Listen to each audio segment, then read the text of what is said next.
Hey guys, welcome back to the channel. Tonight we wanted to take a minute and just kind of start with what we did last week to kind of proceed and progress in our business. So every week on Sunday, you're going to be joining us to kind of walk through all the steps of what we do on a day-to-day as real estate investors. So to take us off on it, we started this new off-market method, we're going to call it. And so I'm going to let Brandon talk about that a little bit more because I'm not really 100% sure what we're doing, but it's working. So currently, as you guys know, we have 6 properties, and we're looking to grow our portfolio. And right now, the market is difficult. Everything's multi-offers, and it's just difficult to bid and compete against other people. So we're really trying to focus on growing our off market. So I listened to Bigger Pockets episode. Let me double check. It was 794. 794. I still like to read. I still like to continue educating myself. So while listening to the episode, it was a husband-wife couple. They go into how they post on like mom groups, Facebook marketplaces. They go to very like specific areas and join as many groups as they can, and then just post this simple line. It states, "Does anyone have a house for sale that is not market ready? My wife and I Are are looking to buy in the next 2 to 3 weeks." Let me say that again. Does anyone have a house for sale that is not market ready? My wife and I are looking to buy in the next 2 to 3 weeks. It's seriously that simple. And then I was shocked at how many messages and comments that I received from people that offered to have me come and look at the house. So the first thing we did is just start to get basic information. What size is the house? Doesn't need any repairs? Is it turnkey? Once we gained some kind of basic information, then we asked if they had a mortgage on the house and then how much they owed on the mortgage. And so that way we're looking to see if we can get into some like seller financing. If seller financing wasn't an option, then our next step was to look at the property. So we have had 5 different people reach out, and I think it's been about 4 days. Mm-hmm. 5 different leads in 4 days, and this is just from posted in 5 different groups. During the podcast, it said post 5 to 6 groups a day, so that way Facebook doesn't block you for spamming. But you could do this in 50 groups in 10 days, and then just see how many different leads you can get. So as we said, we had 4 different leads. The first house was in Ithaca. No, that's not right. The first house lead was in St. Louis. We went and looked at it. We absolutely loved the property. It was 3 beds, 1 bath, 900 square feet. It had just some of the things that we really liked about it. So it was on a dead end, and one thing when we're looking at properties, we always like to look at the neighborhood.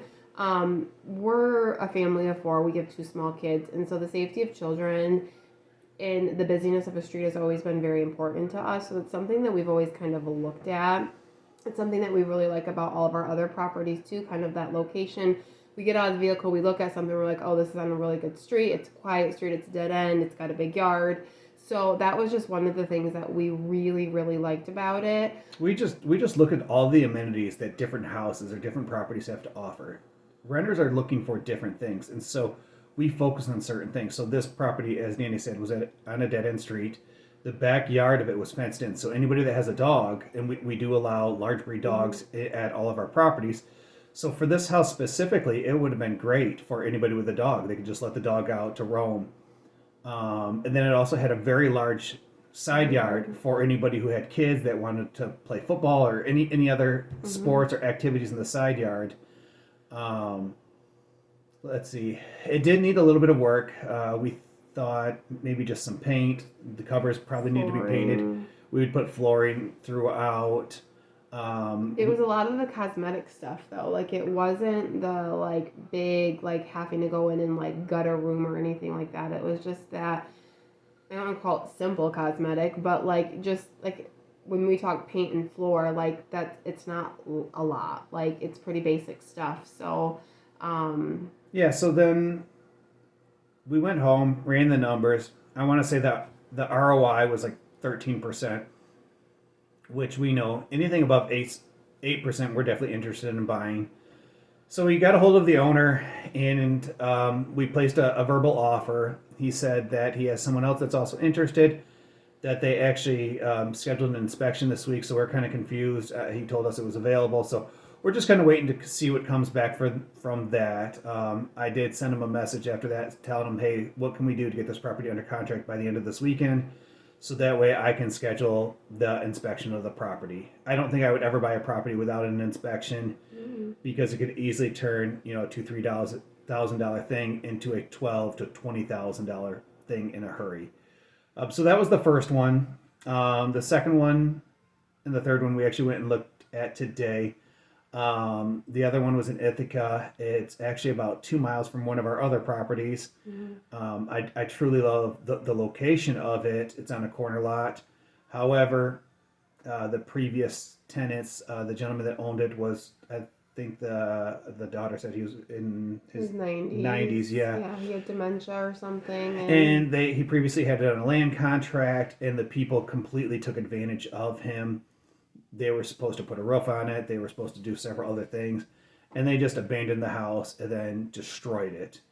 I think the ARV on this property, if I had to guess, would be right around 110, 120. But I think they said that they would be happy getting 30,000 for it right now because it needs a brand new roof. And there's active leaks throughout. I'm talking all the way down to the OSB has to be replaced. You might even have to replace some of the structure and the roof because it's that bad. Yeah, they full guts throughout. Yeah, it needs a new kitchen, new flooring all throughout, bathroom. We estimated probably $60K would get it up to our standards, which we would feel comfortable putting a renter in there. So, it's not out of the realm of something that we're interested in. Just at this point in our career, we're not sure if we want to get into that extensive because we would have to pay cash because there's no way possible you would ever be able to get a loan on this property. So we'd have essentially all of our money tied up into one deal, and we're not sure we want to do that yet. And then the third property is actually in Middleton, which is an area that we have never considered investing in. However, the lady reached out to us and said, hey, we have this property. It's 2 beds, 1 bath, right around 900 square feet. So we went out there and we looked today, and it is on a huge lot. Huge. What did you think about the property?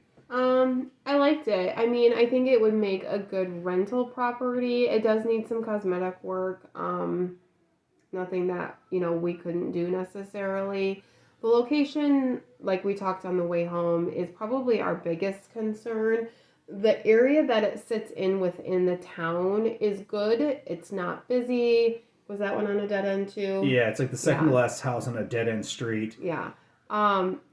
But the town itself is not very... We always look for something that's more up and coming, has a lot going on, grocery stores, gas stations, Walmart, Starbucks, things that help, hospitals, things that help with appreciation. And this just didn't have that. Not completely out of the picture. Like, we're still kind of on that, fence of where we are, but, yeah. I mean, I think it was a great property, so I definitely am excited to see where that one takes us. So we're still kind of discussing the wife of the property. We met the wife and the husband there. They were incredibly pleasant people. They're awesome. They were talking about the things that they wanted to repair, the things that they wanted to fix up. So I think we'll definitely reach out to them tonight. We're still debating on if we're interested. If this house would have been in one of the other counties that we look in, we would be buying this, no questions asked.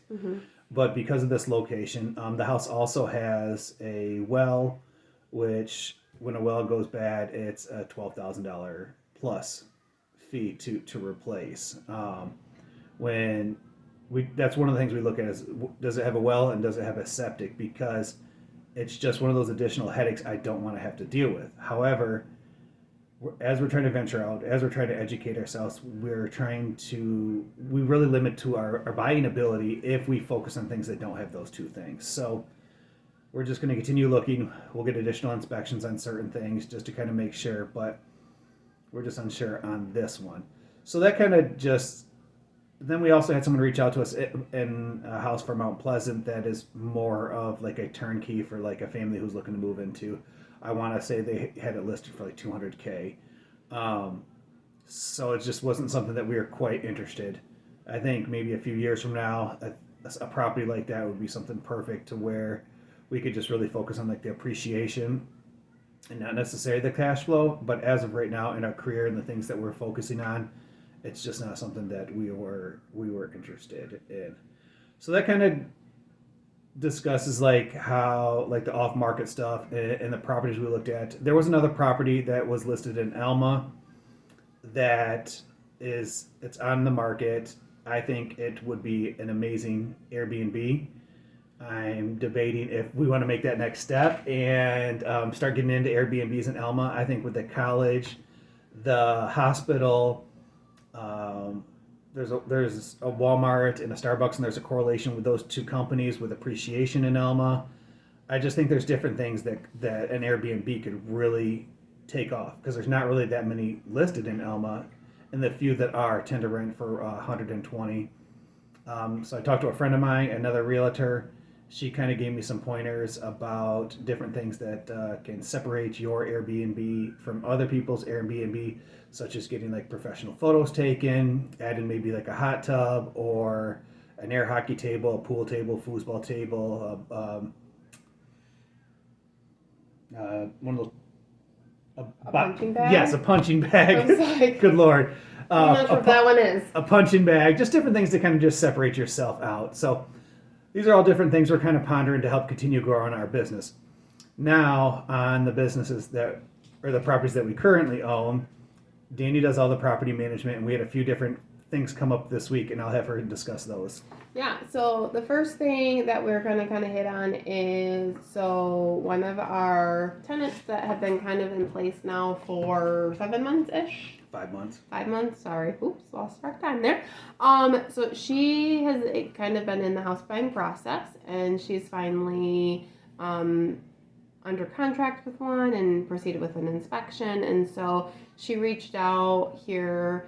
It's been a couple weeks now. She's been kind of in communication with us about kind of just in the process.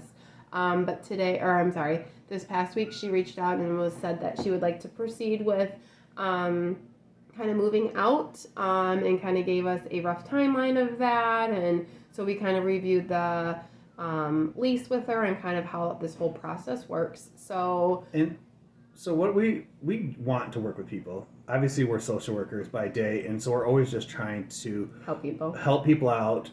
But we also have to make sure we protect ourselves and run our business as a business. And so one of the things that we will do with people is we will work with them. So because she has a 1-year lease and she's only been there 5 months, we informed her that if she could send us some pictures, we will get the property listed as soon as possible, because she's already through the inspection contingency. She's through all the contingencies. Now it's just waiting for the appraisal to come back and the closing. So appraisal gaps really haven't been much of a problem lately, so I don't imagine that being a problem. So she sent us a bunch of pictures, and now we plan on posting the property here shortly for rent. And if we can fill it the day she moves out, then essentially she won't have to cover that next month. But if we struggle filling the property, or if there's a little bit of gap because she's moving out, then she will be responsible for covering the differences between when we fill it and not, because she was responsible for a 12-month lease. Right. So, I mean, I'm hopeful that it won't be that long of a turnaround and that we can get someone else in there for her. It's a great property. So it was our first property. So it's...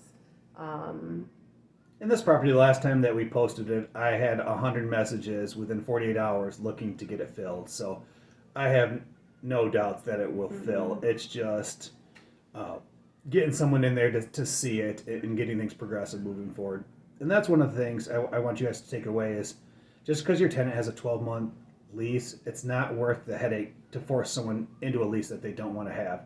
You don't want them to do damage to the property. You don't want them to be unhappy. You don't want them to make you unhappy by constant contacts. So always try to work with people, and especially if it's a hot property, it's better to let the lease go and then work with the people. I mean, worst case scenario, if she moves out on September 1st, which I think is the plan, August 31st. August 31st, we will go in, we'll do an inspection. If there's no damages, we will just hold the security deposit and charge by the day until we're able to fill it.